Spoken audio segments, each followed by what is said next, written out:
All right, Alexander, let's talk about Netanyahu's trip to Washington. We had a speech to Congress, we had a meeting with Trump, we had a meeting with Biden, we had a meeting with Kamala Harris. What are your thoughts? Well, my own thoughts are very straightforward. I think Netanyahu is now in the ascendant. He's seen off Biden. Biden was attempting to, the Biden administration was at one point clearly attempting to try to get Netanyahu to step down. They were trying to push him towards a ceasefire. They left it far too late and far too long. They gave Netanyahu a blank check back in October. Netanyahu cashed it for all it was worth, and he's now come out the conclusive winner. And I think you saw that, the dynamics of that, in the meeting between Netanyahu and Biden himself.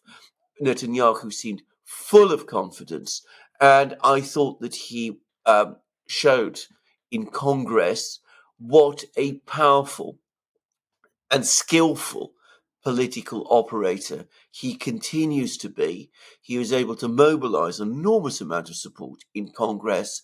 And I think for the moment, at least, Netanyahu is clearly, in control. He's seen off the challenge from the Biden administration. He's going to continue his war in Gaza. And he's now thinking clearly about the next war against Lebanon. And he's even floating ideas about creating a NATO type system in the Middle East, which I suspect he's now going to try to sell to the incoming Trump administration, or what he expects to be the incoming Trump administration.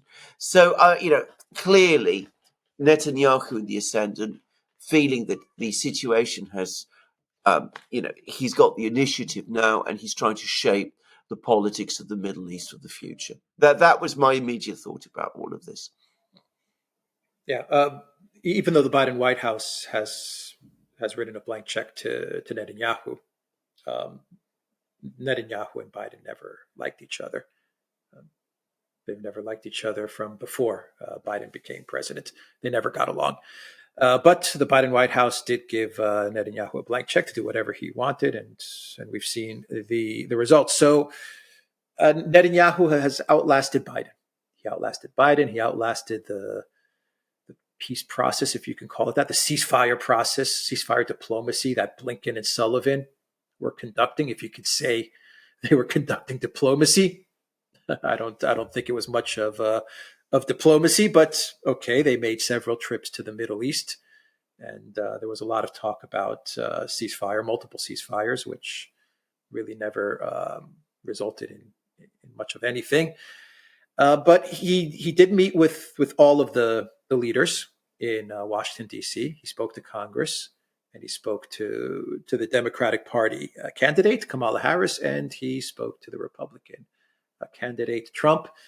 Everyone outside of Congress told Netanyahu that the war in Gaza must come to an end.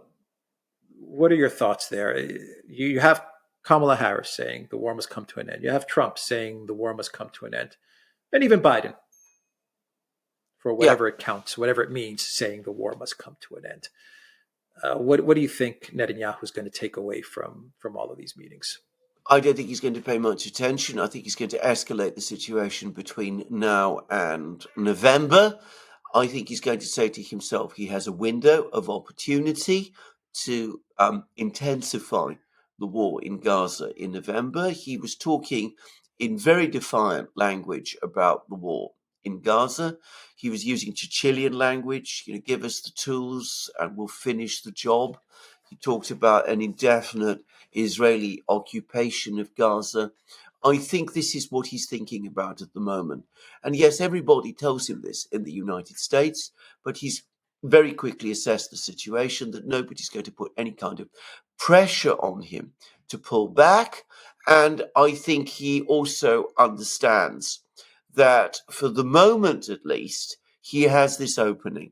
So I think he's going to intensify the war in Gaza over the next 3 months. And I think he's also already looking to prepare some kind of, as I said, strategic alliance in the Middle East against Iran, and he wants the backing of the United States for that.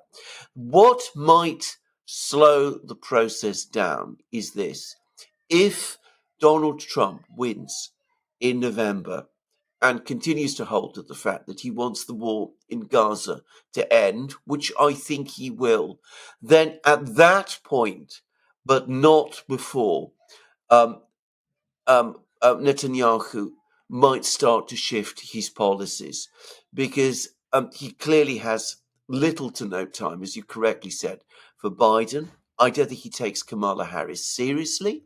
I think he doesn't particularly want Kamala Harris to win anyway, because I think he senses that Kamala Harris is more aligned with the progressive wing of the Democratic Party, which Netanyahu spoke in a coded way very negatively about during his speech to Congress. Whereas I think he does take Trump seriously. And I think he understands that an incoming president, Trump, insisting on a ceasefire is in a stronger position to put pressure on Netanyahu than Biden is. But for the moment, at least, I think he feels that he has a free hand, at least for the next 3 months, and I think he's going to use it to every possible degree that he can. So I suspect an intensified operation in Gaza and more pressure on the Israeli army to start a campaign against Hezbollah in Lebanon, which is something that a lot of the people in northern Lebanon, in northern Israel, are demanding.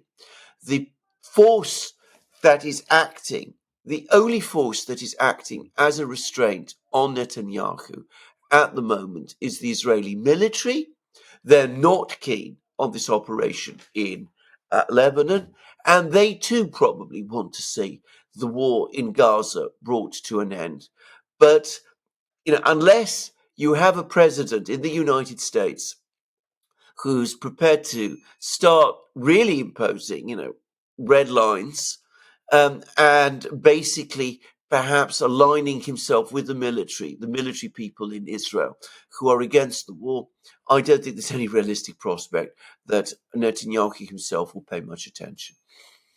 Yeah, so there are a lot of reports saying that Netanyahu got a green light from Congress to go into Lebanon to start a war with Hezbollah.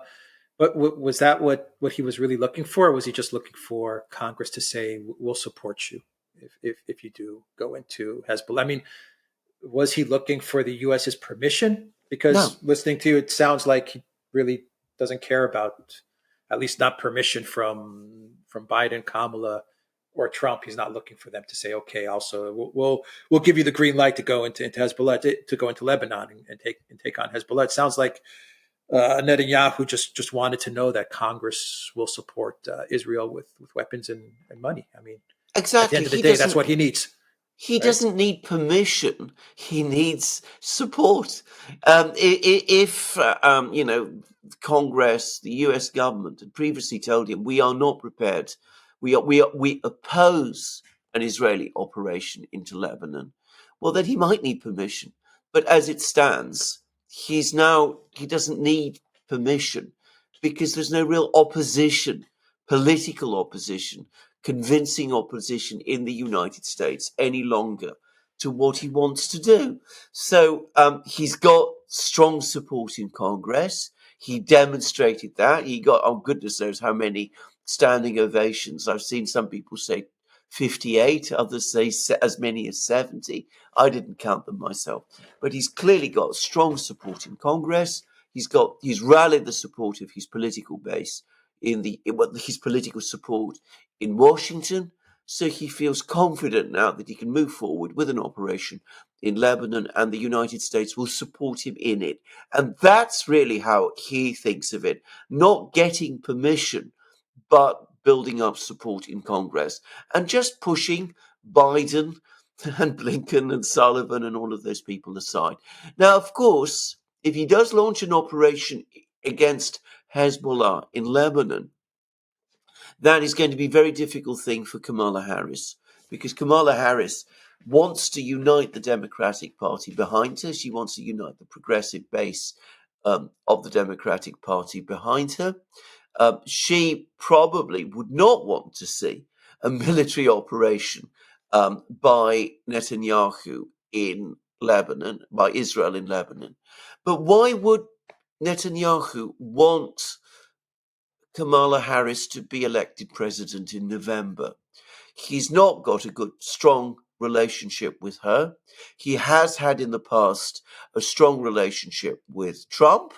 I think he feels, on balance, that he'd be more comfortable with Trump being elected than he would with Kamala Harris being elected. So he's not seeking permission. He's just assessed the ground in Washington, concluded that there's nothing to stop him doing what he wants to do for domestic political reasons within Israel. And for that reason, he's going to go back to Israel and he's going to try to do it. The only constraint on him is not from the United States, it is from his own military.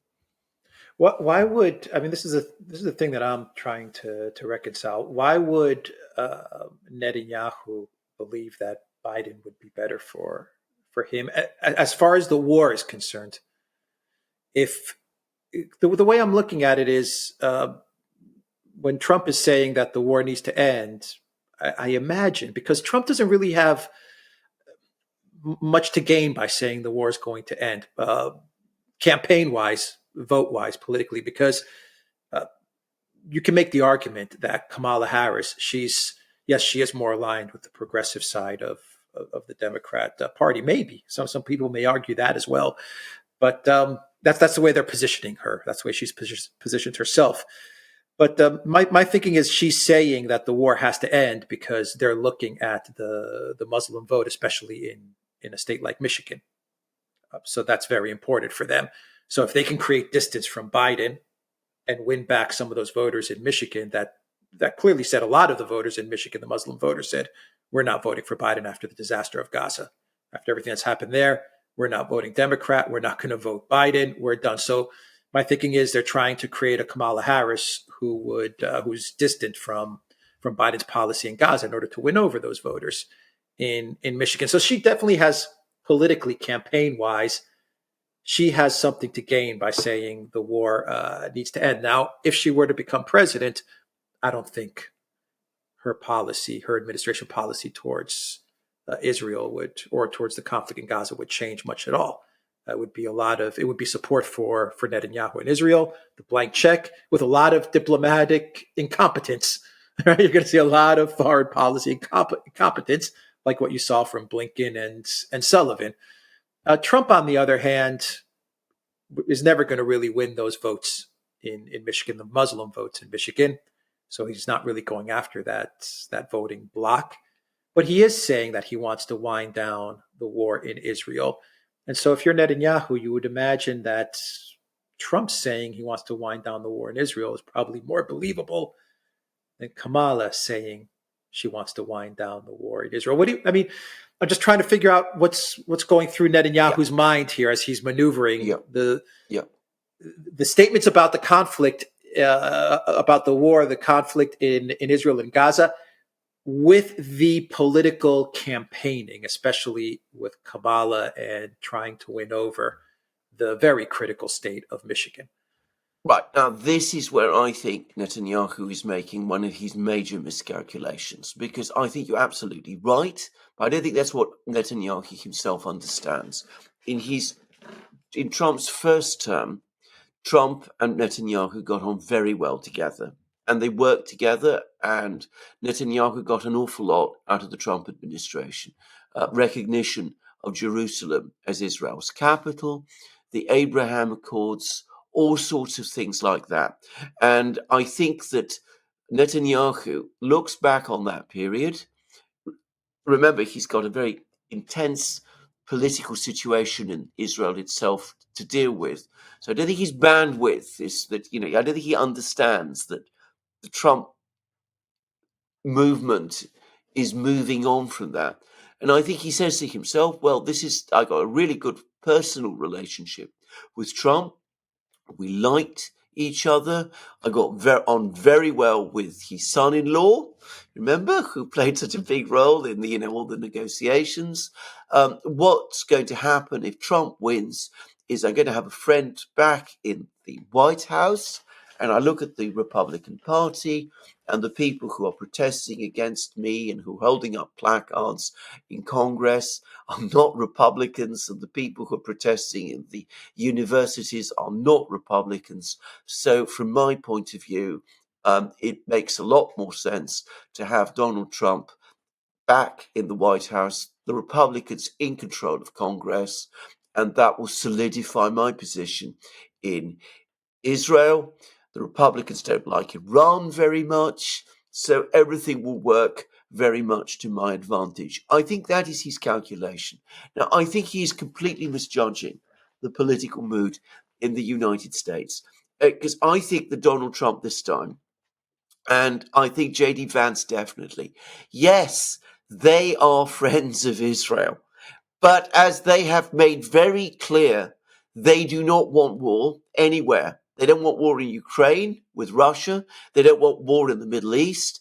They want to take a strong line against China, but they don't want a war with China either. They want to focus increasingly on American problems. And I think that is this time very much going to be the major impetus behind the Trump movement. It's the thing that the Republican grassroots also want.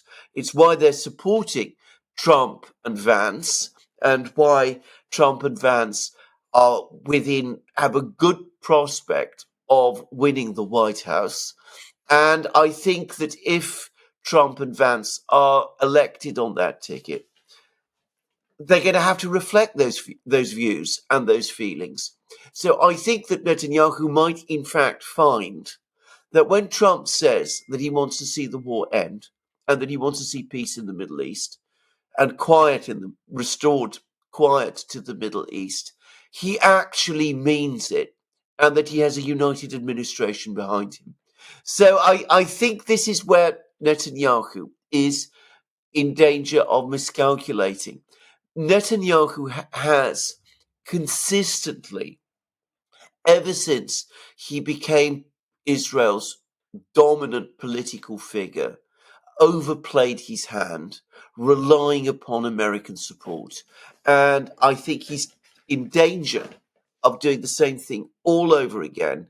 He assumes that once he's got rid of the shambolic Democrat administration, which contains all sorts of people who are critical of Israel and critical of him, he will have a solid support in the White House and in Congress.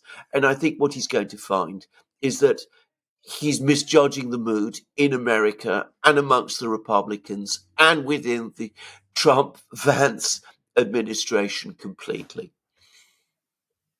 What's the deal with this NATO Middle East alliance that he's throwing out there? The Abraham Alliance is what he called it. What countries are going to participate in this? And he already has NATO, the United States and the Europeans.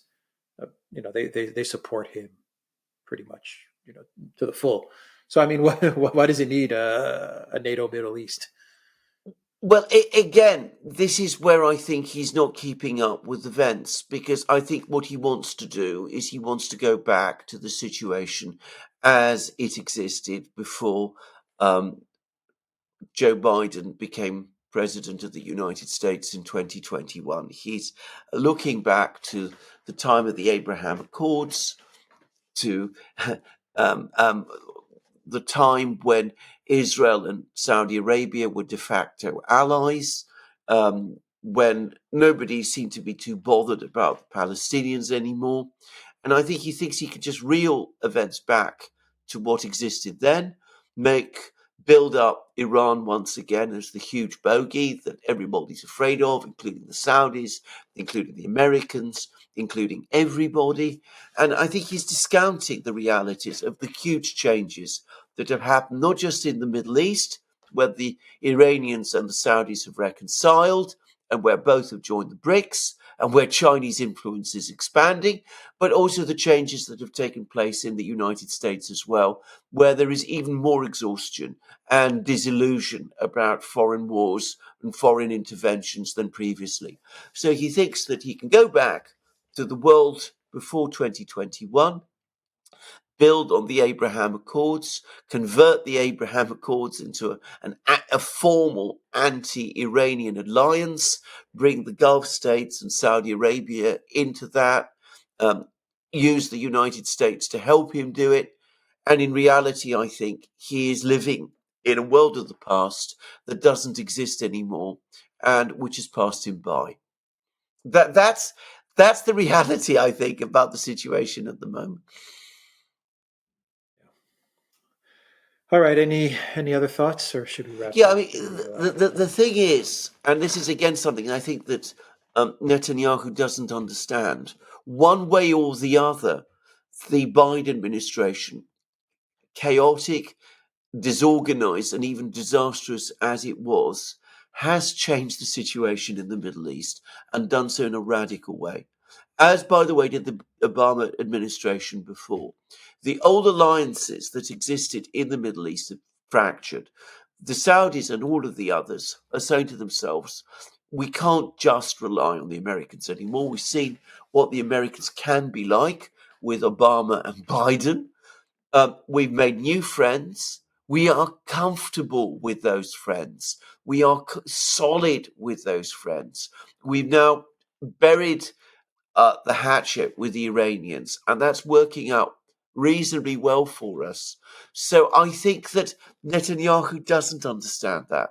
He doesn't. He tends to think of the last 4 years as a nightmare, which is ending, and he doesn't understand how important that 4 years has been in changing the whole political geography of the Middle East. Just as, for bad or for worse, the Biden administration and it has done has also completely changed the political geography in Europe. through their incompetence? No, their incompetence, their chaotic mismanagement of things. They've done Mismanagement, everything chaos. wrong, and but that has long-term effects, which leaders need to deal with, and Netanyahu is in denial about it. All right, we will end the video there. The Duran.locals.com. We are on Rumble, Odyssey, BitChute, Telegram, Rockfin, and Twitter X. And go to the Duran shop, pick up some limited edition merch. The link is in the description box down below. Take care.